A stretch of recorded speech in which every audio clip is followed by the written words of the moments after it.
গহনা আয়ুষ্মানকে বলে, ডক্টর বাবু, আমার তো মনে হচ্ছে আমাদের এই বাড়িওয়ালা কাকাই আপনাকে অপহরণ করিয়েছিল। ঠিক তখনই আয়ুষ্মান বলে, গহনা, তুমি এমনটা কেন বলছো?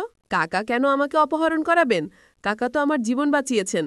ঠিক তখনই গহনা বলে, ডক্টর বাবু, আমিও তো কোনোভাবে বুঝতে পারছি না কাকা কেন আপনাকে অপহরণ করিয়েছিল। কিন্তু ডক্টর বাবু, আমার মন বলছে এই বাড়িওয়ালা কাকাই আপনাকে অপহরণ করিয়েছিল, আর এই কাকাই আমাকে মেরে ফেলার চেষ্টা করেছিল, আমার কাছে প্রমাণ রয়েছে। এরপর তো গহনা আলমারি থেকে কালো পোশাকটা নিয়ে এসে আয়ুষ্মানকে বলে, এই দেখুন ডক্টরবাবু, এই সেই কালো পোশাক যে কালো পোশাক পরে আমাকে আঘাত করেছিল। আর এই কালো পোশাকে তো আমার রক্ত লেগে রয়েছে, আর এই কালো পোশাক আমি কাকার আলমারিতে পেয়েছি। গহনার এ কথা শুনে আয়ুষ্মান তো অবাক হয়ে যায় এবং সে সাথে আয়ুষ্মান বলে, গহনা, এমনও তো হতে পারে ওই কালো পোশাক পরা ব্যক্তি বাড়িওয়ালা কাকাকে ফাঁসানোর জন্য কাকার আলমারিতে এই কালো পোশাক রেখেছে। তাছাড়া কাকা তো চোখে দেখতে পায় না, তাহলে কাকা এসব কিভাবে করতে পারে? ঠিক তখনই গহন বলে, ডক্টর বাবু, কাকা এসব করতে পারে, আর আমার তো মনে হচ্ছে কাকা চোখেও দেখতে পায়। এরপর তো গহনা আয়ুষ্মানকে আবারও কিছু বলতে থাকলে এদিকে আমরা দেখতে পাই আলিয়া তো দূর থেকে আয়ুষ্মান এবং গহনাকে দেখতে পায় এবং শেষে আলিয়া রেগে গিয়ে বলে, আমি জানতাম গহনা তুমি এখনো বেঁচে রয়েছো, আর তোমরা দুজনে মিলে আমাদের সকলকে বোকা বানাচ্ছ। আমি আর বেশিক্ষণ তোমাদের এই নাটক চলতে দিব না, আর আয়ুষ্মানকে আপন করে পাওয়ার জন্য আমাকে কি করতে হবে আমি ভালো করে জানি। শুধু তাই নয়, এদিকে আমরা দেখতে পাই বিরাজের বাবা বাড়িওয়ালা কাকা তো একা একা দাবা খেলছিল। ঠিক সেই মুহূর্তে আয়ুষ্মানের পিসি জানকী বাড়িওয়ালাকে দাবা খেলতে দেখে একদম অবাক হয়ে যায় এবং সেই সাথে আয়ুষ্মানের পিসি জানকী বলে, আপনি তো বলেছিলেন আপনার চোখের দৃষ্টি হারিয়ে গিয়েছে, আপনি চোখে দেখতে পান না, তাহলে আপনি দাবা কি করে খেলছেন আর সঠিক চাইল কিভাবে দিচ্ছেন? ঠিক তখনই বাড়িওয়ালা কাকা বলে, দাবা খেলতে চোখের দৃষ্টিশক্তি লাগে না, মাথা ঘামিয়ে বুদ্ধি দিয়ে খেলতে হয়। তখনই আয়ুষ্মানের পিসি জানকী বলে, আমি শুধু আপনাকে ধন্যবাদ দেওয়ার জন্য এসেছিলাম, আপনার জন্য আয়ুষ্মান বাড়িতে ফিরে এসেছে। তখনই বাড়িওয়ালা কাকা বলে, জানো কি, আমাকে ধন্যবাদ দেওয়ার কি আছে, আমি তো আমার পরিবারের খুশির জন্যই এই সব কিছু করেছি। তো হ্যালো ভিউয়ার, কেমন আছেন সবাই? আশা করি সকলেই ভালো আছেন। ভিউয়ার, নিয়ে এসেছি গহনা নাটকের 249তম পর্বের সুন্দর একটি এক্সপ্লেনেশন। তাই ভিডিওটির মূল টপিকে ফিরে যাওয়ার আগে আপনারা যারা এখন আমাদের ইউটিউব চ্যানেলটি সাবস্ক্রাইব করেননি, অবশ্যই চ্যানেলটি সাবস্ক্রাইব করে দিবেন। সো ভিউয়ার, গ্রাম্য কাহিনী 249তম পর্বের শুরুর দিকে আপনারা দেখতে পাবেন কমলা মা তো আয়ুষ্মানকে নিজ হাতে খাবার খাইয়ে দেয় এবং সেই সাথে কমলা মায়ের মনটা অনেক খারাপ ছিল। ঠিক তখনই আয়ুষ্মান বলে, কি হয়েছে মা আপনার?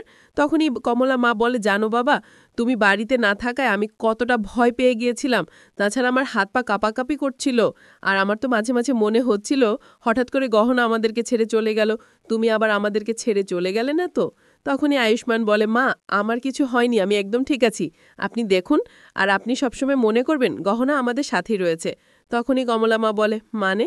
আয়ুষ্মান বলে, মানে হচ্ছে মা, গহনা আমাদের আশেপাশেই রয়েছে, আপনি গহনাকে দেখতে পাচ্ছেন না, আর মা, গহনার প্রার্থনার কারণে আমি সিক্রেট রুম থেকে বেঁচে ফিরতে পেরেছি।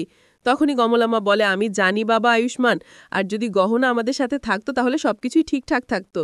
ঠিক তখনই আয়ুষ্মানের বাবা রাঘব কমলা মাকে ডাকে, যার কারণে কমলা মা ওখান থেকে চলে যায়। ঠিক তখনই গহনা আয়ুষ্মানকে বলে, ডক্টর বাবু, আমি তো বলতেই পারছি না যে আমি এখনো বেঁচে রয়েছি।